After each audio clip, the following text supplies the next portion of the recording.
Friends, welcome back to another week of my favorite part of the week is hanging out with my friend Denise Fraser-Veslakis, the best therapist I know.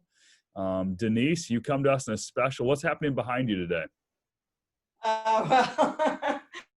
Well, I was kind of losing some endorphins and feeling a little down, and I remember that humor, so I figured if Kim can talk to stuffed animals on her driveway, I could talk to R2D2 Yeah. and just be a little silly.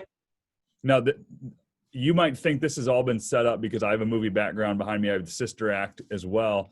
Truthfully, I logged in and we did not talk about this, but we both had gone to just kind of fun backgrounds. I think what we're kind of experiencing, Denise, is people are a little bit hungry for some sanity.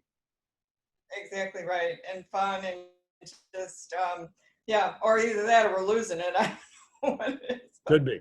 But it's okay in this serious time, to watch a funny movie, to kid with each other, to laugh.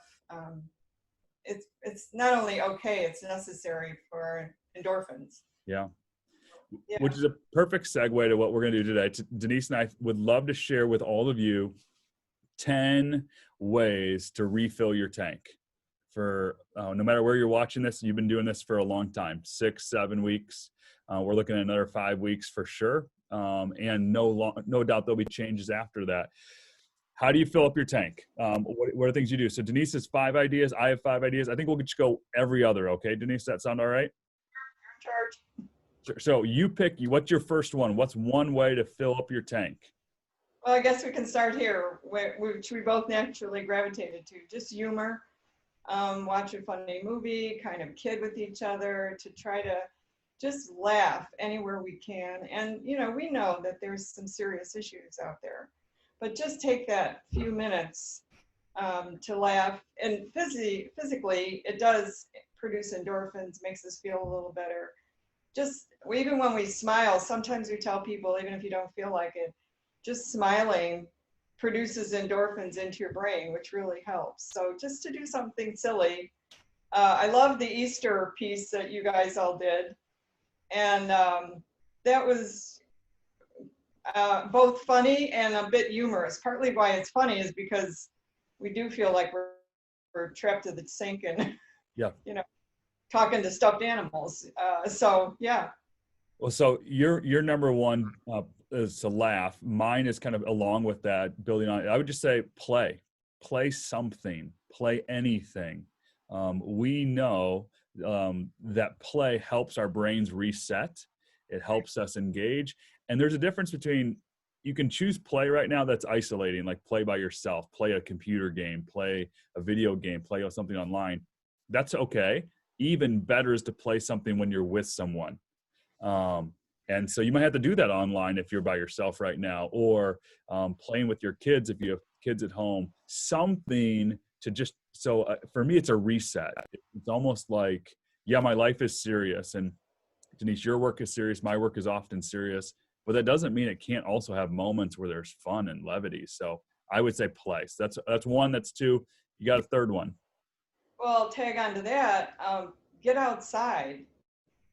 Play outside. Put the technology down. And, it's a great time to put up, if you have a tent or a blanket or 2 chairs, have an outdoor picnic. You were talking about being the coach for your kids. Yep. Playing some ball, just blowing bubbles, just get outside. And I'll tag on to that too, for kids and for adults, planting anything. A pot, in a garden, just getting your hands in dirt and just kind of planting something is really so getting outside. Well, what you just said there helps me think about something, Denise. I think so often when we feel stressed, our brain goes somewhere else and our body's still here. But when we do something that's tangible, like planting in your garden or doing an activity, you're connecting your whole body. And so we naturally feel more whole. And so when that happens, that's just a way of doing that. Just to recap. So we've said laugh, we've said play something, get outside in some way. I'm going to go a different direction on this one. My second one would be journal. I think a really helpful way, especially if the thoughts are getting loud, and they're getting pretty serious. For me, journaling for the last 15 years has been a way to just take those important thoughts and put them somewhere where I can manage them. And oftentimes I get a little bit more clarity as I write. So if you're struggling with obsessive thoughts or high anxiety, journaling is a really helpful tool. Yeah, no, I learned something from a very old therapist, well-published, wonderful woman. She had journaled all her life, and when she was 60, she realized that everything she journaled was negative. And so when we journal, it is okay also to write down those pains, and then also how we overcame them or went through them or who helped, or so it's a balance. Yep. Yeah, there's a practice I started doing when I was journaling a year ago. Somebody told me about this. I'd start each day by writing 15 things I was grateful for. I'd write there two more things. One was, who am I becoming? So kind of like looking positively at your future. And one is just something that you can celebrate. And just those little things flipped my mind about being positive. Yeah. That's a good one. That's a good one. Sorry, I was looking at. So here's something I started doing a little bit more is, now this is stretched on, have a meaningful conversation with someone, anyone. I have a couple of really good friends. I live a few states away, and we used to get together once every month or two. We'd meet halfway. We'd all drive about an hour. And we can't do that, but we can have a phone call. And sometimes putting on your calendar, today at 8:00, I'm going to call my best friend, or this Saturday, I'm going to spend this time with my spouse, whatever it is. Have a meaningful conversation where you actually intend to connect. Because we can do for a lot of us who are quarantined with family, we're spending more time than we've ever spent with them, but we're actually having very little quality time because we just are kind of mindless with each other. So I would encourage you to have a quality conversation with somebody you love. That's great advice. And I'm going to actually implement that, because we've been shortening our conversations basically to, are you okay? And almost forgetting all the little pieces that we talk about. I've been trying to keep Bibles open around the house. Billy Graham used to do that, because I think you had a verse there, never forget what God has done for us. Yeah. And we are kind of all together on this little planet. And I think in a way the journaling can help, and just helping us read some of our verses to be interested not just in ourselves, but other people. And if there's any little quirks, if the neighbor next door has been driving you crazy or something because the dog's always on your lawn, just trying to come to terms with it, to kind of prioritize what really should we be stressing about and what can we let go. Because the more stress we have, the worse this is going to be. So just trying to be interested in other people besides me. Love it. And so often we'll have a conversation with someone, and that conversation will trigger for us, their experience makes me gain perspective about my own. Like I can be really upset about how inconvenient this is for me. Then I talk to somebody who's a nurse, or then I talk to somebody who's lost somebody in this crisis, and suddenly my issue is really not that big of a deal. Yeah. So go ahead. I'm having trouble figuring out when somebody's finished speaking, so I'm interrupting. So if I interrupt, just tell me to be quiet. That's okay. We can be gracious on this call because everybody's gracious with us. One activity I'd really encourage you to think about doing if you're looking for a way to refill your tank is to find a way to sweat. Me, the physical release of stress comes through sweat. So my wife will regularly say, I think it's time that you sweat because you haven't sweat this week and you're getting a little cranky. And so for me, actually a healthy number, I try to sweat at least 2 or 3 times a week.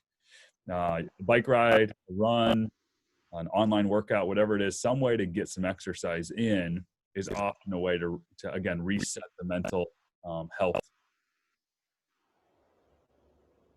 pieces. Yeah, that's a great idea. And again, for our physical being, it's very helpful for our brain, our bodies, and it actually makes us feel like we're in charge of something. So how many things do we have here now? I think we're at 8. Humor. You got one more? I do. Let me think. Touch. I think touch is very important. If you have a pet, that's a great, if somebody's by themselves in their home, pets are great. And we're seeing a lot more adoptions of dogs and cats. And just to have a pet, have somebody to touch, because that's one of the things we're missing the most. We are tactile people, and we need touch. And that's a little more difficult, even more, it's more elbow touching and hand touching. But so animals, I know it's a responsibility, so I'm not suggesting somebody add more pressure to their life, but No, but I think it's uh, also, Denise, what I'd say is, yes, we need touch for ourselves, but also if you're a parent, recognize your kids probably need even more touch right now. They're not getting a lot of these sensory inputs. And so, I've started joking with my kids, hey, I haven't gotten a hug from you yet today.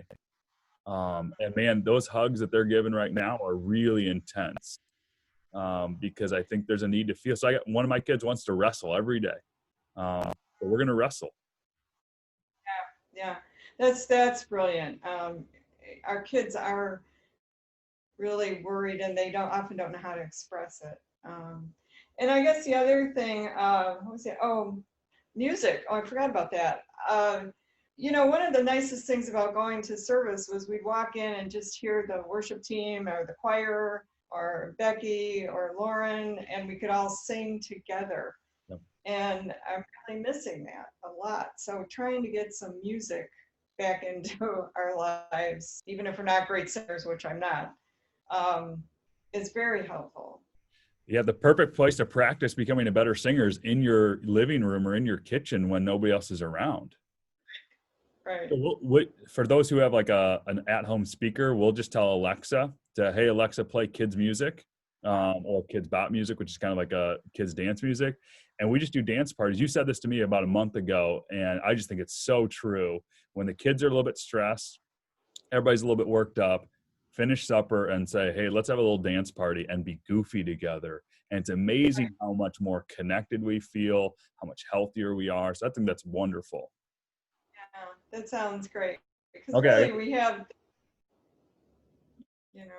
so tell me about your background. So my background is the sisters from Sister Act. We were joking on a Zoom call this morning about this, one of us being a nun, and thought, hey, this is hilarious. Let's play with this. And I didn't take it down in time for our call. And yeah, just do something. So my last one is this: do something creative. And don't care what it looks like or the product, because it doesn't matter. So you can draw, you can paint, you can arrange rocks, whatever it is, again, to take your mind to a healthier place where you have control over something is a really good step. Right, that sounds great. And as you can tell, I don't have control over our dog. He's barking. That's okay. Yeah, he loves to chase squirrels, so he's off. Yeah, good. Well, we hope this has been encouraging to you. Thanks again for checking in. Always thanks to Denise for doing this. If you have a comment, please leave it in the comment or share this if you find it helpful. I know some of you are going to watch a Star Wars movie or find Sister Act on Netflix, and we love that. So thanks for joining. See you later.